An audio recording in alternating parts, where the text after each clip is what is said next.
नमस्ते, आदाब, सत श्री अकाल।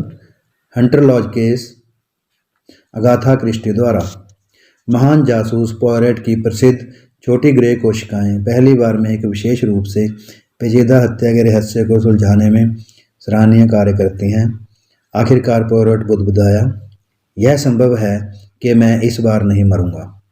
एक स्वस्थ इन्फ्लुएंजा रोगी से आते हुए मैंने लाभकारी आशावाद दिखाने वाली टिप्पणी की सराहना की। मैं स्वयं इस रोग से बचने सबसे पहले पीड़ित हुआ था। पॉयरेट अपनी बारी में नीचे चला गया था।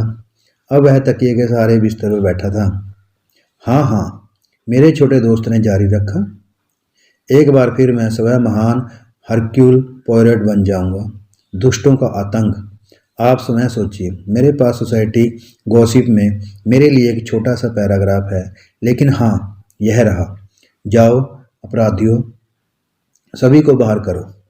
हरक्यूल पॉयरेट, और मेरा विश्वास करो लड़कियों, वह कुछ हरक्यूलिस है। हमारा अपना पालतू समाज जासूस आप पर पकड़ नहीं बना सकता है। क्योंकि उसे खुद ही लाग्रीप मिल गया है। मैं हंसा। तुम्हारे लिए अच्छा है पॉयरेट, आप काफ़ी सार्वजनिक चरित्र बनते जा रहे हैं और सौभाग्य से आपने इस दौरान कोई भी विशेष रुचि वाली चीज़ नहीं छोड़ी है। यह सच है। जिन कुछ मामलों को मुझे अस्वीकार करना पड़ा, उनसे मुझे कोई पछतावा नहीं हुआ। हमारी मकान मालकिन ने अपना सिर दरवाजे पर टिका दिया। नीचे एक सज्जन व्यक्ति हैं, कहते हैं उन्हें एम पॉयरेट या आपसे अवश्य मिलना चाहिए कैप्टन। यह देखते हुए कि वह सब बहुत कुछ अच्छा काम कर रहा था और इन सबके साथ वह काफ़ी सज्जन व्यक्ति था, मैंने कार्ड लाया। उसने मुझे पोस्ट बोर्ड का एक टुकड़ा सौंपा। माननीय रोजर हैवरिंग, मैंने पढ़ा। पॉयरोट ने किताबों की अलमारी की और सिर करके इशारा किया और मैंने आज्ञाकारी ढंग से कौन कौन है को बाहर निकाला। पॉयरोट ने इसे मुझसे ले लिया और पृष्ठों को तेजी से स्कैन किया। 5वें बैरन विंडसन का दूसरा बेटा। 1913 में विलियम क्रैब की चौथी बेटी जो से शादी हुई। मैंने कहा, मुझे लगता है कि यही वह लड़की है जो फ्रीवोलिटी में अभिनय करती थी, केवल वह खुद को जो कैरिस ब्रुक कहती थी। मुझे याद है कि उसने युद्ध से ठीक पहले शहर के किसी युवक से शादी की थी। हेस्टिंग्स, क्या आपको नीचे जाकर यह सुनने में दिलचस्पी होगी कि हमारे आगंतुक की विशेष परेशानी क्या है? उसे मेरे सारे बहाने बनाओ।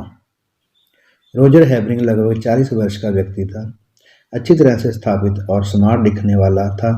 हालांकि उसका चेहरा उदास था और वह स्पष्ट रूप से अत्यधिक उत्तेजना के तहत काम कर रहा था।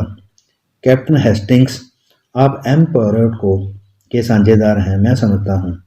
यह जरूरी है कि वह आज मेरे साथ डर्बीशायर आए। मुझे डर है कि यह असंभव है, मैंने उत्तर दिया। पॉयरेट बिस्तर पर बीमार है, इन्फ्लुएंजा। उसका चेहरा उतर गया।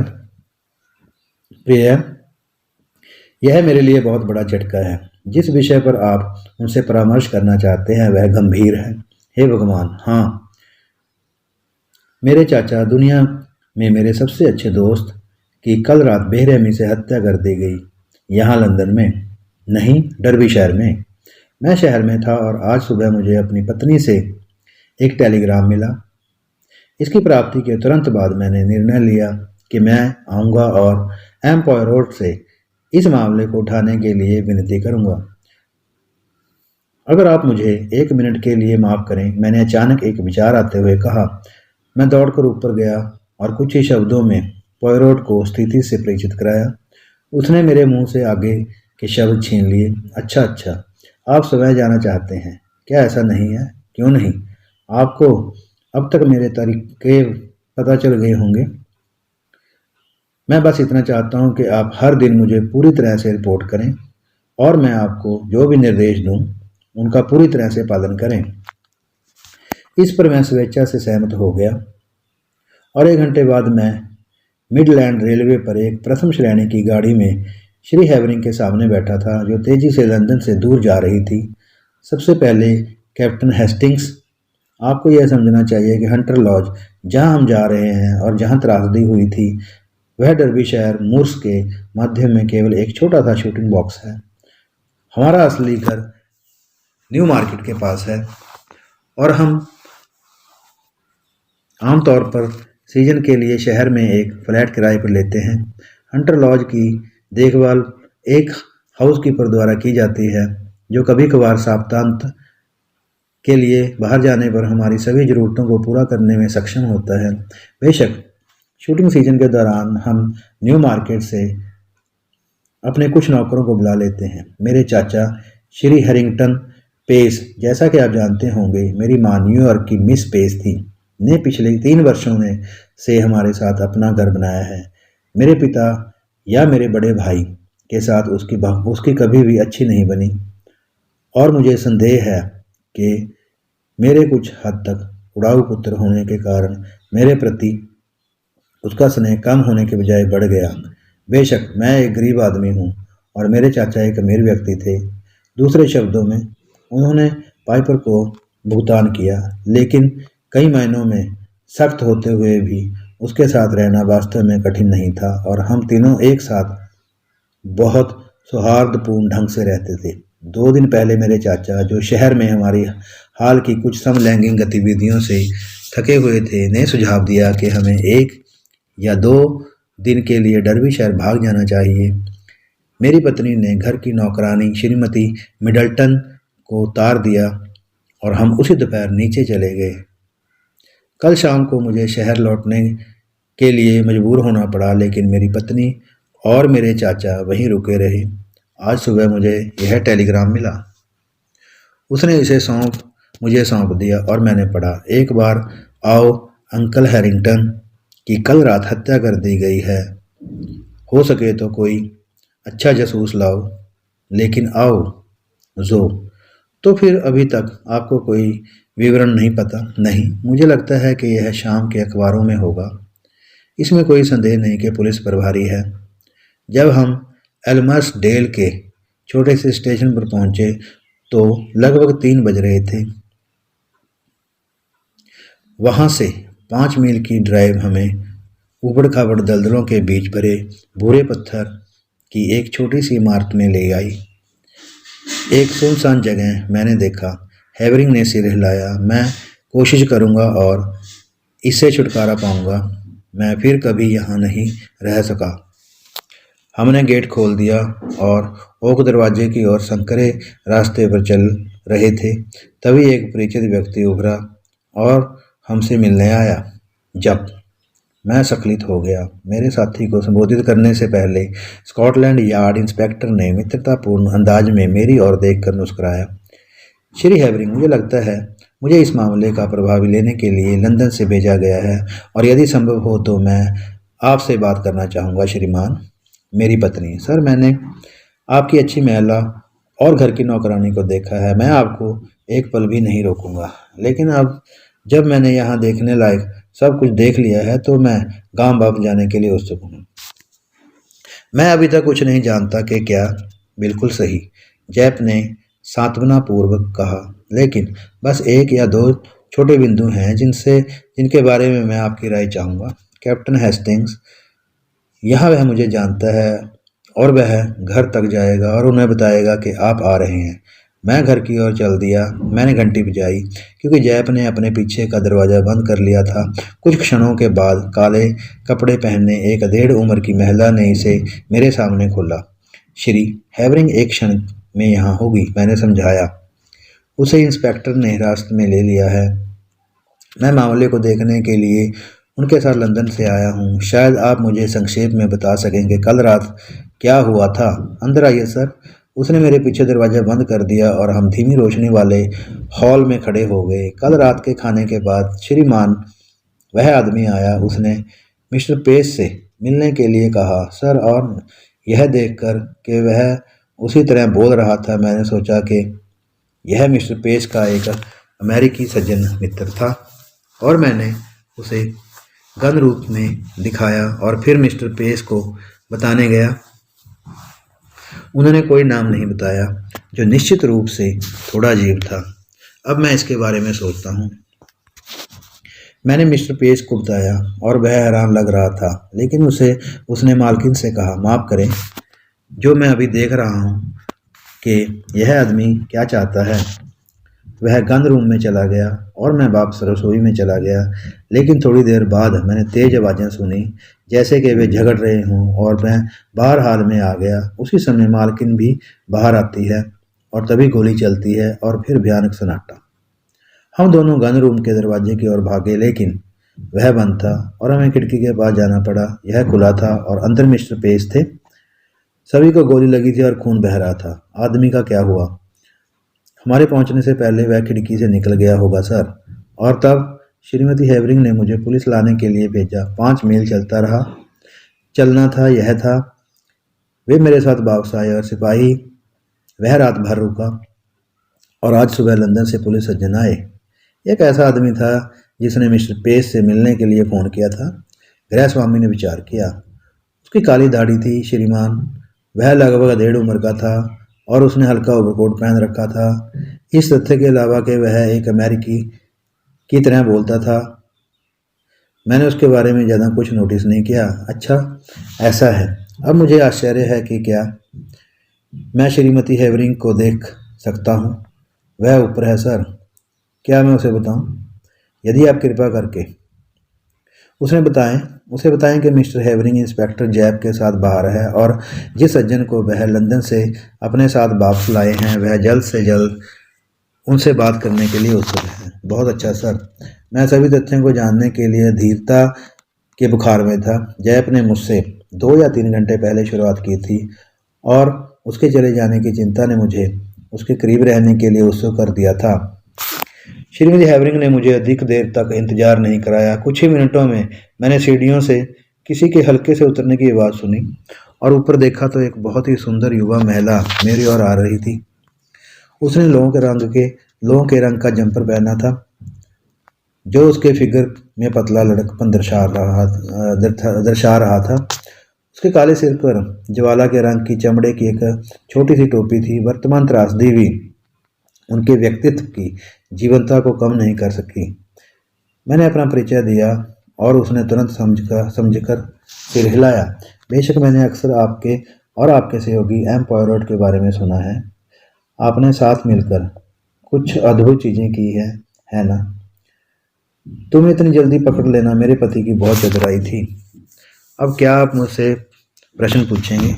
क्या यह सबसे आसान तरीका नहीं है इस भयानक मामले के बारे में वह सब कुछ जानने का जो आप जानना चाहते हैं? धन्यवाद। श्रीमती हेवरिंग, अब क्या समय हुआ था कि वह आदमी आया? अभी 9 बजे से पहले का समय रहा होगा। हमने रात का खाना ख़त्म कर लिया था और कॉफ़ी और सिगरेट पीते हुए बैठे थे। तुम्हारे पति पहले ही लंदन चले गए थे? हाँ, वह 6:15 बजे तक ऊपर चला गया। क्या वह कार से स्टेशन पहुंच गया था या पैदल गया था? हमारी अपनी कार यहाँ नीचे नहीं है। एक व्यक्ति उसे ट्रेन के समय पर लाने के लिए एल्मरडेल के गैराज के बाहर आया था। क्या मिस्टर पेस बिल्कुल अपने सामान्य स्वभाव के थे? बिल्कुल, हर तरह से सबसे सामान्य। अब क्या आप इस आगंतुक का वर्णन कर सकते हैं? मुझे डर नहीं लग रहा है।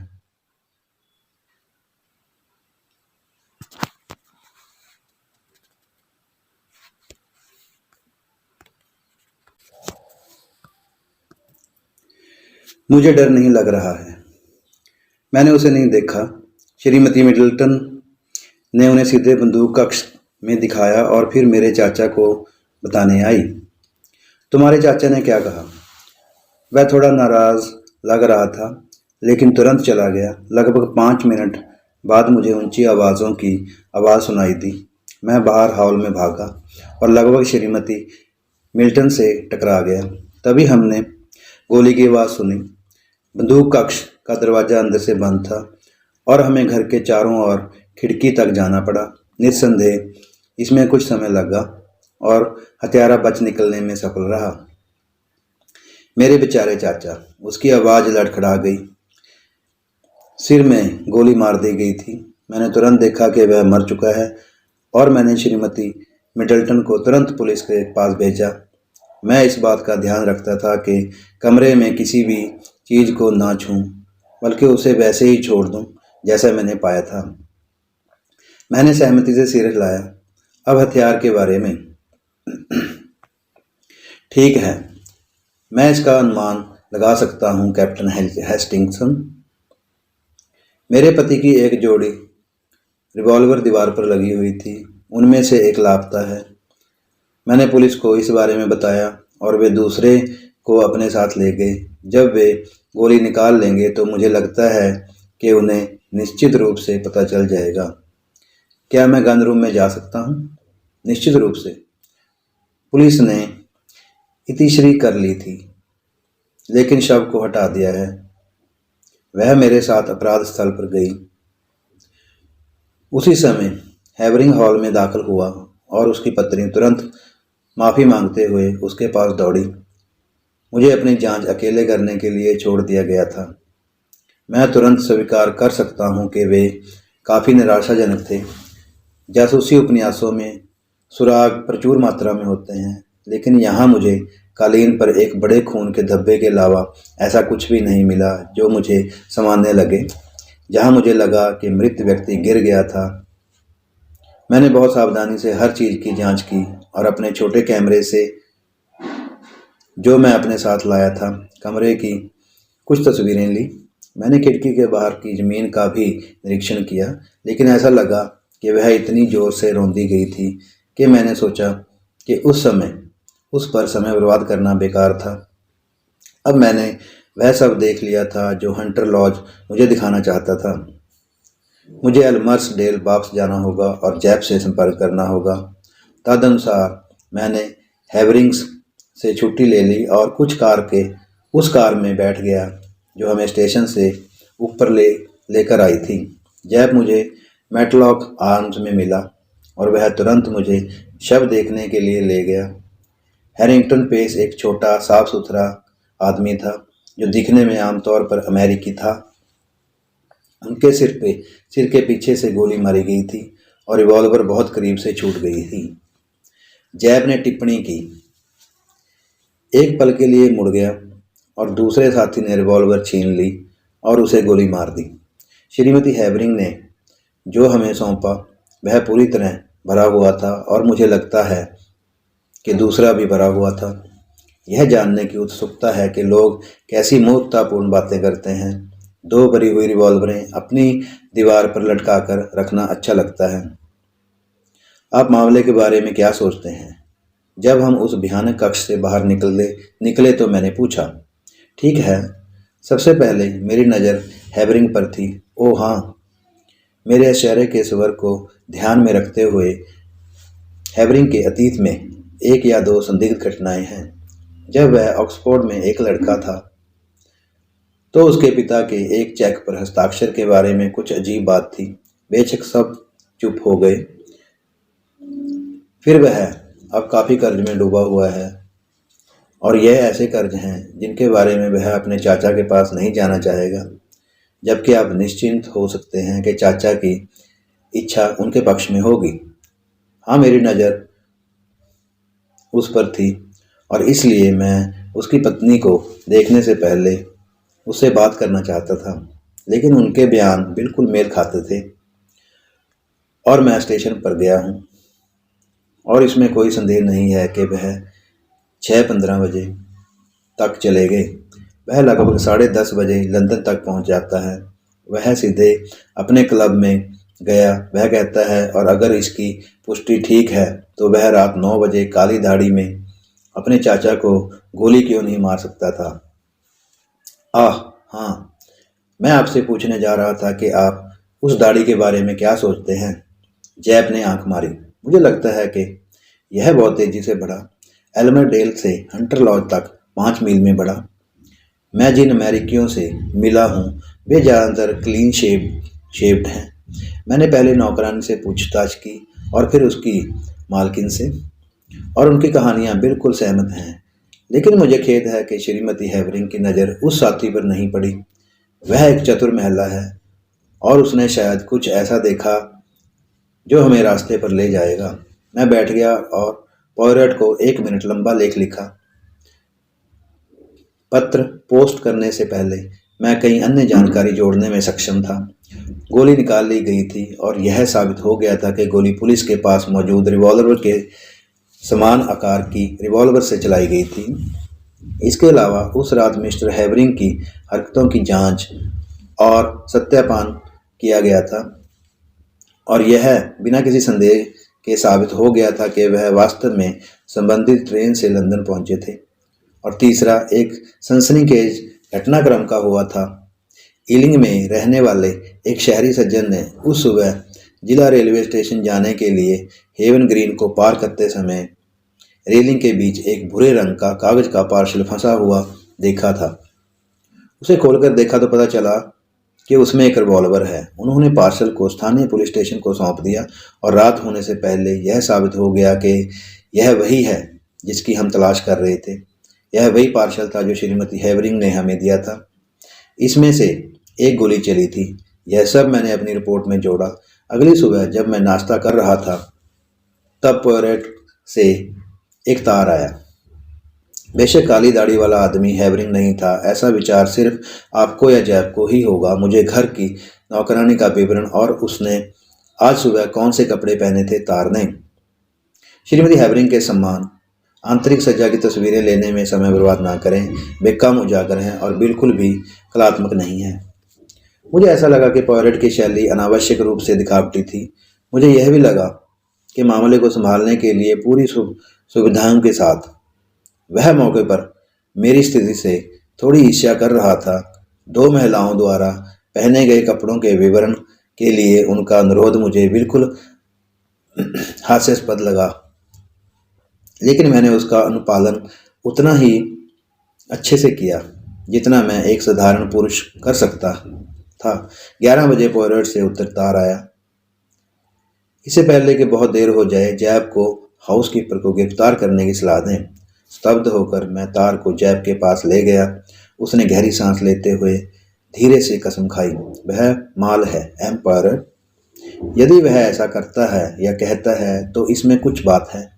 और मैंने बमुश्किल उस महिला पर ध्यान दिया। मुझे नहीं पता कि मैं उसे गिरफ्तार करने तक जा सकता हूँ, लेकिन मैं उस पर नज़र रखूँगा। हम तुरंत ऊपर जाएंगे और उस पर दोबारा नज़र डालेंगे। लेकिन बहुत देर हो चुकी थी। श्रीमती मिडल्टन, वह शांत मध्यम आयु वर्ग की महिला जो इतनी सामान्य और सम्मानजनक दिखाई देती थी, हवा में गायब हो गई थी। उसका बक्सा पीछे छूट गया था। इसमें केवल साधारण पहनने वाले परिधान थे। इसमें उसकी पहचान या उसके ठिकाने के बारे में कोई सुराग नहीं था। श्रीमती हैवरिंग से हमने वे सभी तथ्य प्राप्त किए जो हम प्राप्त कर सकते थे।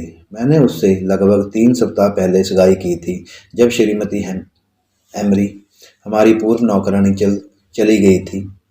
वह माउंट सेट में मिसिज सेलबोम एजेंसी से मेरे पास आई, एक बहुत प्रसिद्ध जगह। मैं अपने सभी नौकरों को वहीं से बुलाता था। उन्होंने मुझसे मिलने के लिए कई महिलाओं को भेजा, लेकिन श्रीमती मिडल्टन सबसे अच्छी लगी और उनके संदर्भ भी शानदार थे। मैंने मौके पर ही उससे बातचीत की और एजेंसी को इस तथ्य को अवगत कराया। मैं विश्वास नहीं कर सकता कि उसके साथ कुछ गलत हुआ था। वह बहुत अच्छी शांत महिला थी। बात निश्चित ही एक रहस्य थी। हालांकि यह स्पष्ट था कि महिला समय अपराध नहीं कर सकती थी, क्योंकि जिस समय गोली चलाई गई थी श्रीमती हैवरिंग हाल में उसके साथ थी।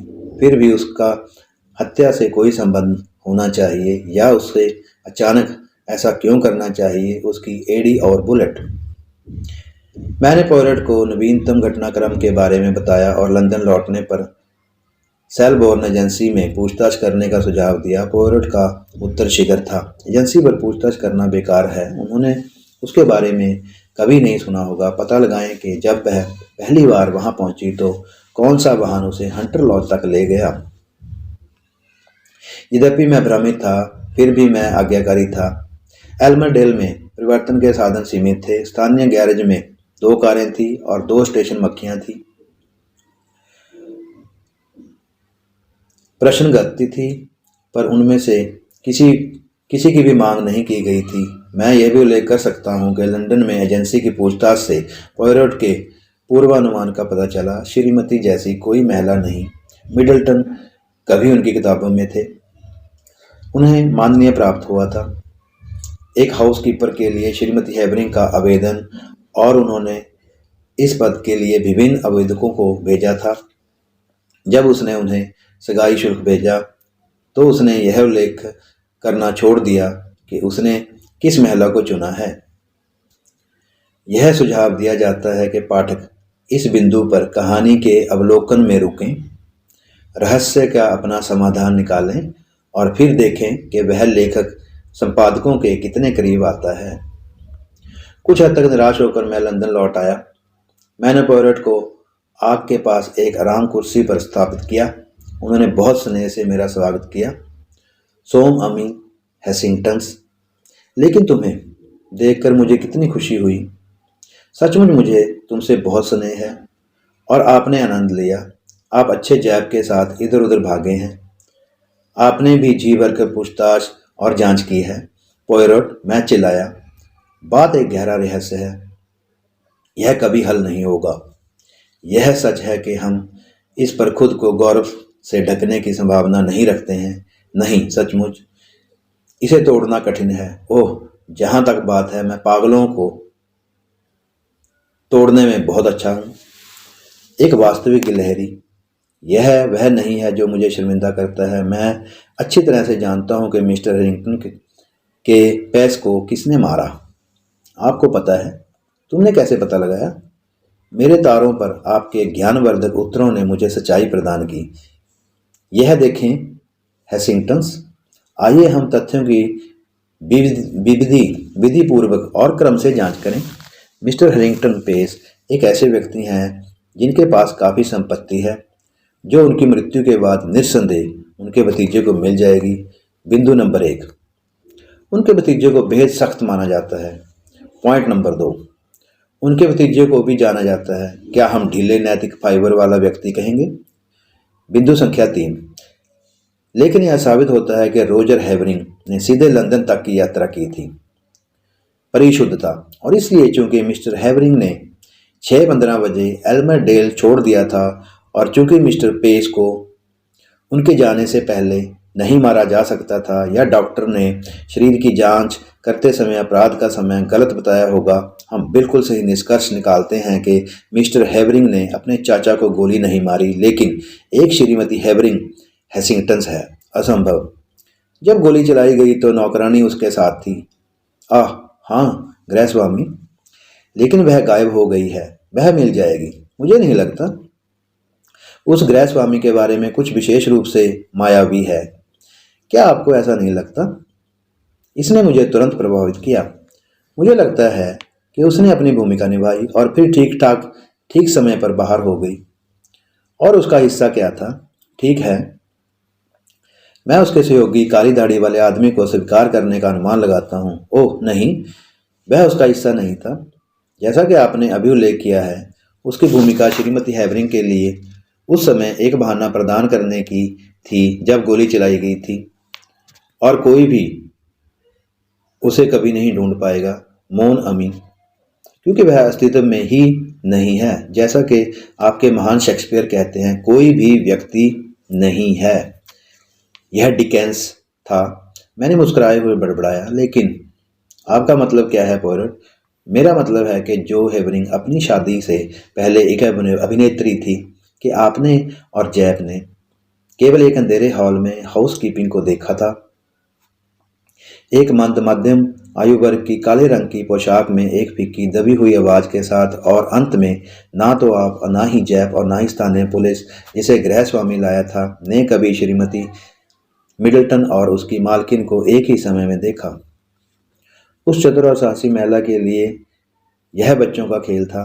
अपनी मालकिन को बुलाने के बहाने वह ऊपर की ओर दौड़ती है, एक चमकदार जंपर पहनती है और काले कर्ल के साथ एक टोपी लगाती है जिसे वह भूरे रंग के बदलाव के ऊपर जाम कर देती है। कुछ चतुराईपूर्ण स्पर्श और मेकअप हटा दिया जाता है। रोज की हल्की धूप और शानदार जो हैवरिंग अपनी स्पष्ट बजती आवाज़ के साथ नीचे आती है। लेकिन वह रिवॉल्वर जो ईलिंग में मिली थी, श्रीमती हैवरिंग इसे वहाँ नहीं रख सकती थी। नहीं, वह रोजर हैवरिंग का काम था, लेकिन यह उनकी ओर से एक गलती थी। इसने मुझे सही रास्ते पर ला दिया। जिस व्यक्ति ने मुझे मौके पर मिली रिवॉल्वर से हत्या की है, तो वह उसे तुरंत फेंक देगा। वह इसे अपने साथ लंदन तक नहीं ले जाएगा। नहीं, मकसद स्पष्ट था। अपराधी पुलिस का ध्यान डर्बीशायर से दूर किसी स्थान पर केंद्रित करना चाहते थे। वे हंटर लॉज के आसपास से पुलिस को जल्द से जल्द हटाने के लिए उत्सुक थे। बेशक ईलिंग में मिली रिवॉल्वर वह नहीं थी जिसे मिस्टर पेज को गोली मारी गई थी। रोजर हैवरिंग ने इसमें से एक शॉट छोड़ा और इसे लंदन तक लाया। सीधे अपने क्लब में अपनी उपस्थिति स्थापित करने के लिए गया।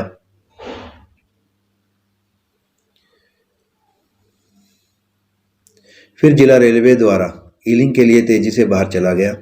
केवल लगभग 20 मिनट का मामला। पार्शल को वहां रखा जहां वह पाया गया था और इसलिए शहर वापस आ गया।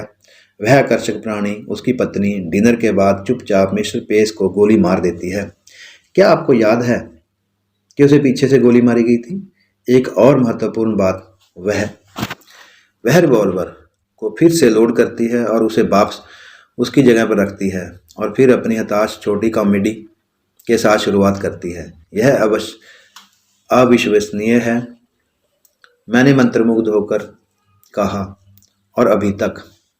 और फिर भी यह सच है। खैर मेरे दोस्त, यह सच है, लेकिन उस अनमोल जोड़ी को न्याय के कटघरे में लाना दूसरी बात है। खैर, जैब को वह करना चाहिए जो वह कर सकता है। मैंने उसे पूरी तरह से लिख दिया है, लेकिन मुझे बहुत डर है हेसिंगटन कि हम उन्हें भाग्य पर छोड़ने के लिए बाध्य होंगे, या ले बॉन ड्यू, जो भी आप चाहें।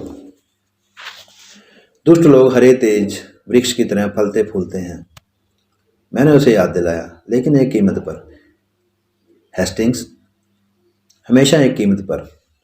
क्रोयोस मोई। पोयरोट के पूर्वानुमान की पुष्टि की गई। जैब हालांकि अपने सिद्धांत की सच्चाई से आश्वस्त था, दोष सिद्धि सुनिश्चित करने के लिए आवश्यक सबूत जुटाने में असमर्थ था। मिस्टर पेज की बड़ी संपत्ति उनके हथियारों के हाथों में चली गई। फिर भी नेमेसिस उनसे आगे निकल गया, और जब मैंने अखबार में पढ़ा कि माननीय पेरिस जाने वाली एयरमेल के दुर्घटनाग्रस्त होने पर मारे गए लोगों में रोजर और मिसेज हैवरिंग भी शामिल थे,